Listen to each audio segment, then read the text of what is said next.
Halo Quantimates, kembali lagi di video Quantimatics. Video ini akan membahas tentang barisan dan deret. Kita mulai dari yang paling awal, dari pengertian dan juga jenis-jenisnya. Jadi teman-teman stay tune ya. Oke, barisan. Apa itu barisan? Jadi barisan itu merupakan susunan bilangan yang punya pola. Contoh, supaya lebih enak kita biasa pakai contoh ya biar kebayang. Ada 1, 3, 5, 7, 9, 11, dan seterusnya.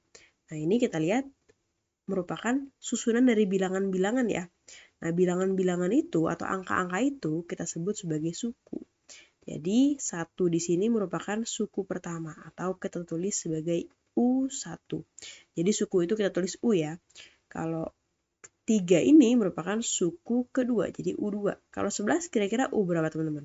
Boleh coba dipikir-pikir, ini adalah U6 ya, atau suku ke-6. Oke, nah selain bilangan yang tersusun, dia juga punya pola. Contoh, dari U1 ke U2, dari 1 ke 3, kira-kira diapain nih? Ditambah 2. Dari 3 ke 5, ditambah 2 juga. Dari 5 ke 7, ditambah 2 juga, dan seterusnya. Jadi untuk contoh yang pertama, ini merupakan barisan yang dari suku pertama ke suku berikutnya, polanya ditambah 2, gitu ya. Oke, contoh lainnya, coba kita lihat nih, kakak hapus dulu biar nggak nutupin. Contoh berikutnya, 10, 7, 4, 1, min 2, dan seterusnya. Nah, polanya itu nggak mesti selalu bertambah. Kalau kita lihat di contoh kedua, dari 10 ke 7 kita kurang 3. Dari 7 ke 4 dikurang 3 lagi. Dari 4 ke 1 dikurang 3 lagi. Jadi polanya untuk contoh yang kedua ini adalah berkurang 3. Ya. Tadi kakak tes lagi nih, kalau 4 nih merupakan U berapa? Coba. U3 gitu ya. Oke, contoh yang ketiga, contoh yang terakhir nih ya, supaya teman-teman makin paham barisan itu bagaimana. Bilangan-bilangannya atau suku-sukunya itu ada 2, 6, 18, 54. Kira-kira polanya gimana nih teman-teman? Nah, selain dikurangi dan ditambah, polanya itu bisa juga dikali. Jadi dari 2 ke 3 ini dikali 3. Dari 6 ke 18 dikali 3 lagi. Loh kak, kenapa nggak dijumlah? Dari 2 ke 6 kan tambah 4. Dari 6 ke 18 ditambah 12. Dari 18 ke 54 ditambah 36. Nah, ini beda-beda. Jadi ini tidak membentuk pola. Pola itu kan adalah sesuatu yang berulang ya. Jadi makanya yang kita ambil adalah yang sama nih. Dikali 3, dikali 3.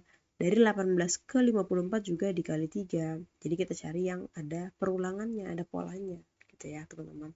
Jadi sekali lagi barisan itu merupakan susunan bilangan yang punya pola. Dan terdiri dari beberapa suku. Suku disebut juga sebagai U. Oke. Tolong diingat-ingat. Kita lanjut ke deret. Nah, deret itu merupakan jumlah N suku pertama. Contoh, jumlah 5 suku pertama. Jadi, dari U1 atau bilangan pertama sampai dengan bilangan kelima itu kita jumlahin. Itu namanya deret.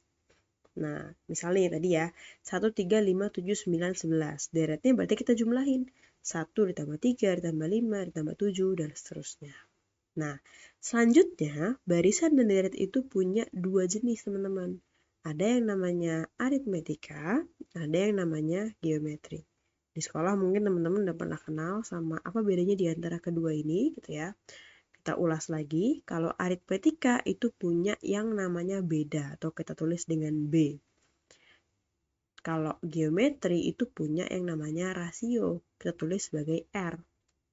Nah, apa sih beda itu? Tadi kalau teman-teman masih ingat contoh sebelumnya, ini kakak pakai angka yang sama ya. 1, 3, 5, 7, 9, 11. 1 itu adalah suku pertama atau U1. 3 ini merupakan suku kedua atau U2. Nah, beda ini merupakan selisih antara suku kedua dengan suku pertama. Atau beda itu bisa juga kita bilang sebagai perbedaan antara suku pertama dengan suku berikutnya. Nah, bedanya berarti di sini berapa? Berarti U2 dikurangi U1. 3 dikurangi 1 sama dengan 2. Jadi bedanya itu 2. Tapi beda itu nggak mesti U2 kurang U1. Boleh juga nih U5 dikurangi U4. Contoh, U5-nya mana nih teman-teman? U5-nya 9 nih ya berarti ya. Nih, U4-nya 7. Nah, 7. Jadi 9 kurangi 7, 2. Jadi bedanya adalah 2. Nah, jadi dari contoh ini kita temui bahwa beda itu merupakan hasil selisih atau pengurangan dari suku ke N dikurangi suku sebelumnya. Oke, misalnya U5 kurangi U4, U10 kurangi U9. Atau bahkan boleh juga kalau barisnya banyak gitu ya, U100 berarti dikurangi U berapa?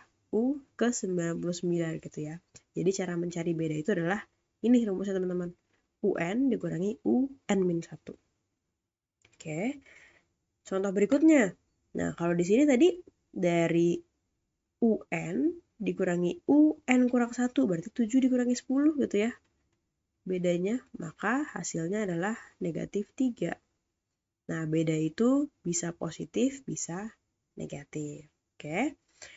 Kalau kita mau bukti ini, masa sih Kak bisa pakai U yang lain? Misal, U5 dikurangi U4 lagi ya. U5-nya mana nih? U5-nya negatif 2.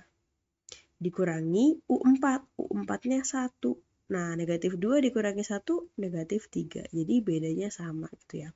Itulah kenapa arti dari barisan tadi adalah susunan bilangan yang punya pola. Karena suku keberapapun, kita kurangi dengan suku sebelumnya, pasti hasilnya sama. Makanya tadi artinya adalah bilangan yang berpola. Oke.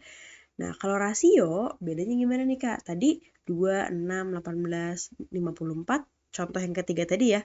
Dia bukan ditambah, bukan dikurang, tapi dikali.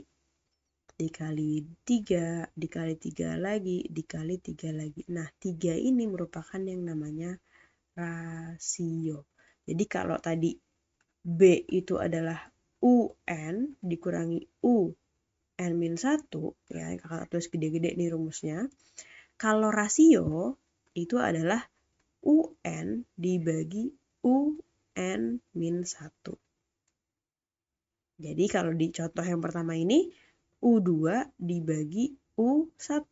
Berapa itu? 6 dibagi 2, hasilnya adalah 3. Kalau nggak percaya kita coba lagi nih yang lainnya. U4 dibagi U3. Berarti U4-nya mana? 54 ya. 54 dibagi 18, hasilnya 3 juga. Jadi rasionya adalah 3. Gitu. Nah, ini juga alasan kenapa tadi arti dari barisan itu adalah bilangan yang punya pola. Karena rasionya mau kita cari dari bilangan keberapapun, kalau kita bagi sama bilangan sebelumnya, pasti hasilnya sama. Contoh, kalau kita mau cari dari suku ke 1000, kita bagi dengan suku ke 999, nah ini hasilnya pasti 3 juga. Karena mereka punya pola, yaitu polanya perkalian 3. Oh, ada contoh kedua nih. Bentar, kakak hapus ya. Dari barisan geometri. Oke. 96, 48, 24, 12. Kira-kira diapain teman-teman? Ini bisa kita bagi 2 ya. Kita dibagi 2, dibagi 2, dan seterusnya. Jadi, kalau kita cari, R-nya adalah 48 dibagi 96, yaitu setengah. Jadi R-nya adalah setengah. Nah, ini bedanya ya teman-teman ya. Jadi kalau aritmetika itu bisa positif, bisa negatif.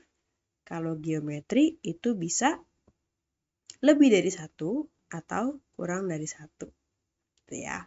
Sementara itu yang bisa kakak sampaikan tentang dasar dari aritmetika dan juga geometri. Semoga teman-teman makin kebayang apa itu barisan dan deret, apa itu aritmetika dan geometri. Kita ketemu lagi di video berikutnya. Jangan lupa di like, comment, dan subscribe teman-teman. Share juga ya ke teman-teman yang lain. Thank you.